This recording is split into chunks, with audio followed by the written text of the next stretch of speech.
Student, this is Jyoti Saha from Kids School. Today we will discuss class 7 maths exercise 12.1 algebraic expression.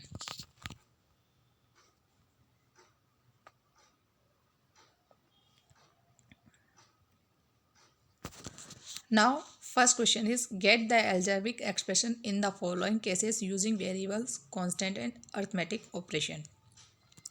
ये जो क्या करना है हमको इसमें हमें एल्जेब्रिक एक्सप्रेशन बनाना है वेरिएबल और कांस्टेंट और जो ऑपरेशन होते हैं प्लस माइनस डिवाइड मल्टीप्लाई के जो साइन होते हैं उनको यूज़ कर करके।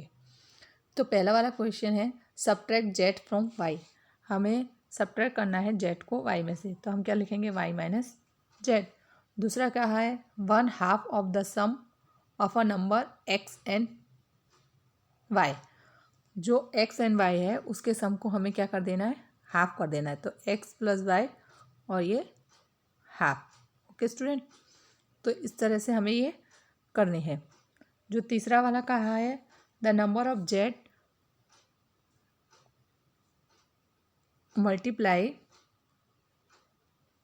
The number Z multiply by itself, यानी जेड को उसी से मल्टीप्लाई करना है, यानी जेड मल्टीप्लाई बाय जेड, तो क्या हो जाएगा जेड स्क्वायर। ओके स्टूडेंट, तो इसी तरह से आपको आगे कंटिन्यू करने हैं। अब हम बात करते हैं क्वेश्चन नंबर 2 की। क्वेश्चन नंबर 2 में कहा है identify the term and their factor in the following expression, so the term and factor by tree diagram. Tree diagram के फॉर्म में हमें शो करना है।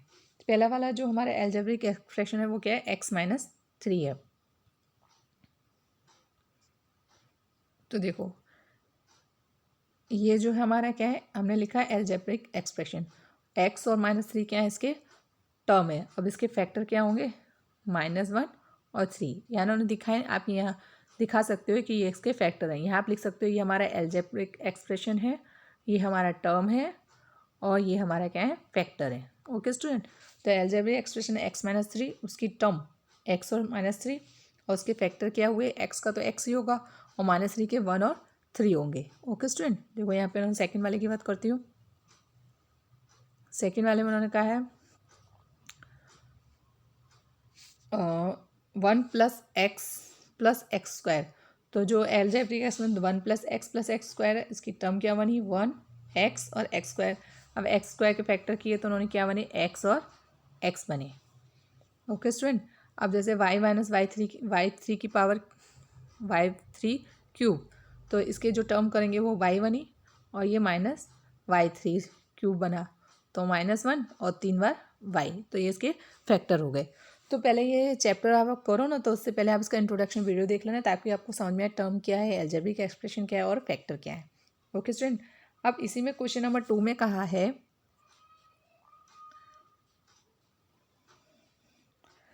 Identify term and factor in the algebraic expression given below.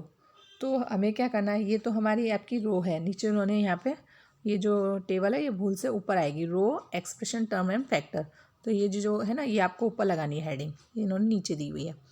तो ये आपकी रो हो गई। तो एक टेबल बनाएंगे, ये आपकी क्या है, अब आपका पहला क्वेश्चन क्या है -4x + 5, ये आपकी एल्जेब्रिक एक्सप्रेशन है।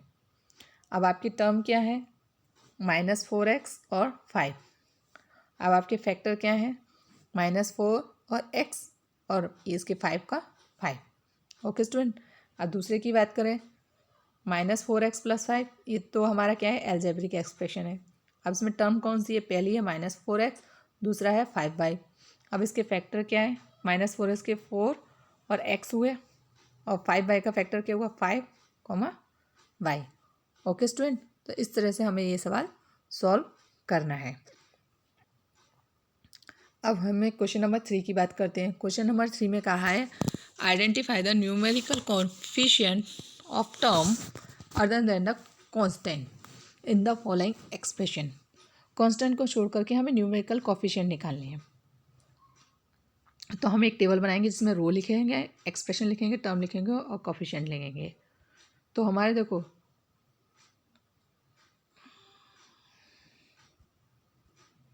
क्वेश्चन नंबर 3,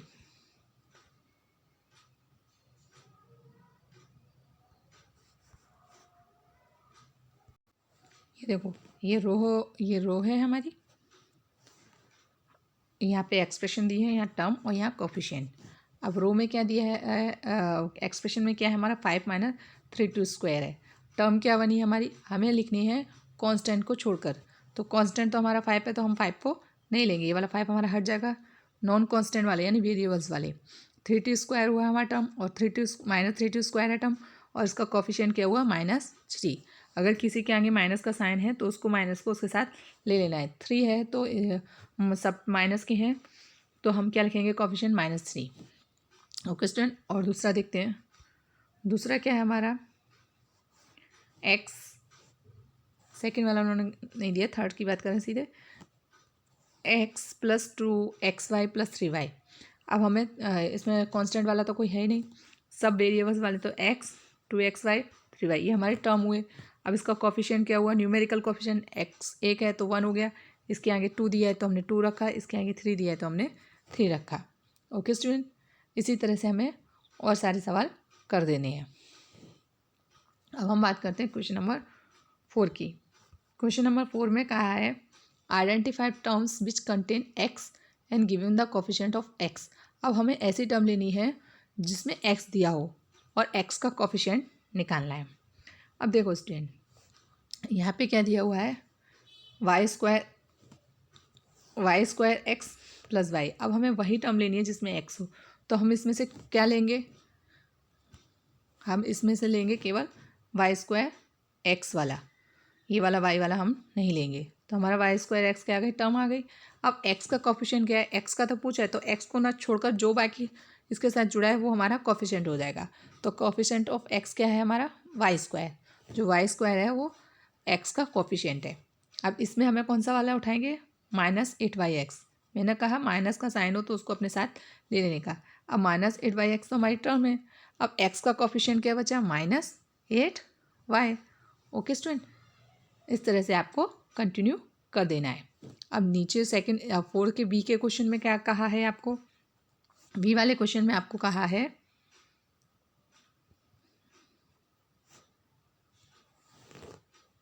अब हमें ये वो जो टर्म लेनी है जो y के साथ है, identify term which contain y square and give the coefficient of y square. अब जो वाई स्क्वायर के साथ है तो हमारी टर्म पहले तो एक्सप्रेशन क्या है, 8 माइनस एक्स वाई स्क्वायर। अब हमें वो लेनी है जो y के साथ है, तो हमारा क्या बनेगा, -xy स्क्वायर। और y का कोफिशिएंट क्या बचा, -x। सेकेंड वाला देखो, हमारा एक्सप्रेशन क्या है, 5y square plus 7x।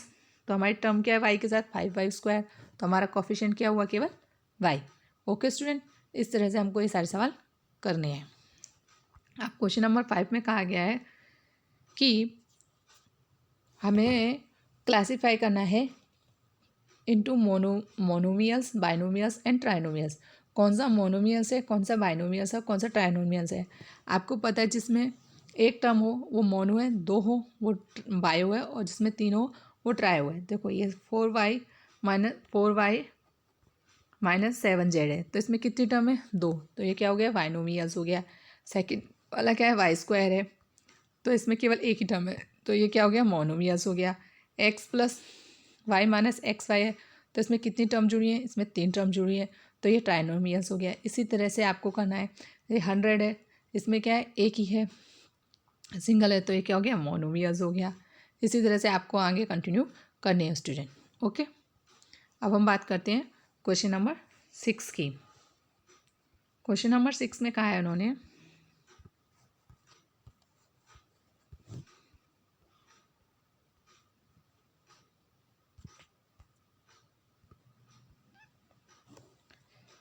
State whether a given pair of term of like और अनलाइक टर्म। हमें लाइक और अनलाइक टर्म देखनी है, जिनके वेरिएबल सेम हो वो लाइक टर्म है या कांस्टेंट। तो देखो यहाँ जो पहला क्वेश्चन है 1 और 100, अब यहाँ पे केवल कांस्टेंट दिया हुआ है, यानी ये सेम है, भले उनकी गिनती अलग अलग है लेकिन कांस्टेंट ही यूज़ किया, इसलिए ये लाइक टर्म में आएगा स्टूडेंट। ओके, अब सेकंड वाला क्या है हमारा, -7x एंड 5/2x। अब हमें वेरिएबल्स देखने हैं, जहाँ वेरिएबल्स दी हो वहाँ वेरिएबल्स देखने होते हैं। यहाँ पे x वेरिएबल्स है और यहाँ पे भी x वेरिएबल्स है, फिर हमें उसकी कांस्टेंट डिजिट से कोई मतलब नहीं होता है। जहाँ x दोनों वेरिएबल्स सेम है, इसलिए क्या है, ये लाइक टर्म है। अब देखो थर्ड वाला क्या है, ये 29x है और -29y है। भले ही हमारा कॉन्स्टेंट सेम है, उससे हमें नहीं देखना है। सबसे पहले हमें वेरिएबल्स देखने हैं। एक जगह वेरिएबल्स x है, दूसरी जगह वेरिएबल्स क्या है, y है, तो इसलिए ये हमारा क्या है, अनलाइक है। ओके स्टूडेंट, अगर वेरिएबल्स नहीं दिया है, केवल कांस्टेंट दिए हुए, तो हम जैसे यहाँ पर जो है, यहाँ पे जो 1 और 100 है वो केवल कांस्टेंट ही दिए हुए थे, इसलिए ये हमारे लायक है। अगर हम ऐसे रखें कि 100x और 100y, तो ये हमारे क्या y, तो ये अनलाइक में आ जाएंगे, क्योंकि हमें सबसे पहले वेरिएबल्स चेक करना है।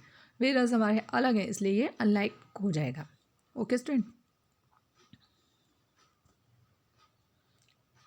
अब हम बात करते हैं क्वेश्चन नंबर 7 की। क्वेश्चन नंबर 7 में कहा है identify the like term in the following. अब हमें लाइक टर्म को आइडेंटिफाई करना है।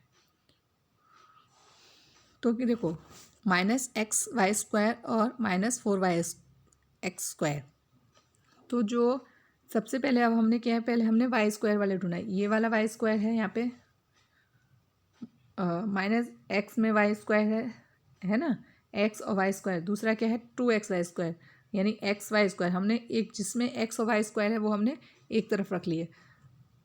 ओके, और दूसरा क्या कहा है,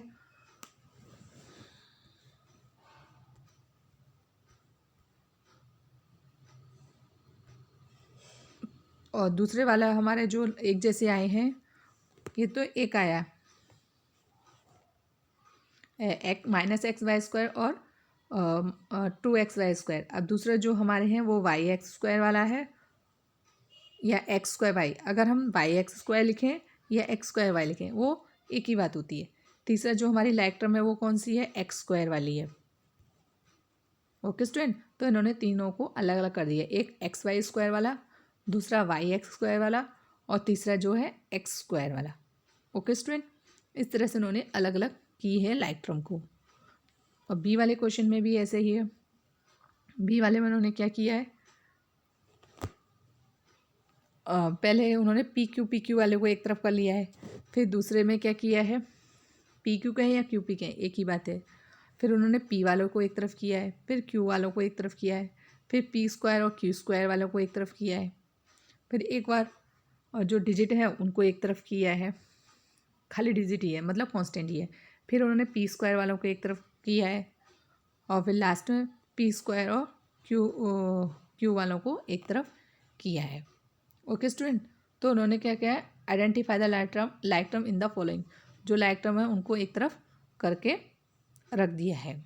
ओके स्टूडेंट, यहाँ पे जो 7 क्वेश्चन है वो फिनिश होता है। तो यहाँ पे जो हमारी 12.1 एक्सरसाइज है वो कंप्लीट होती है। Okay, thank you, bye.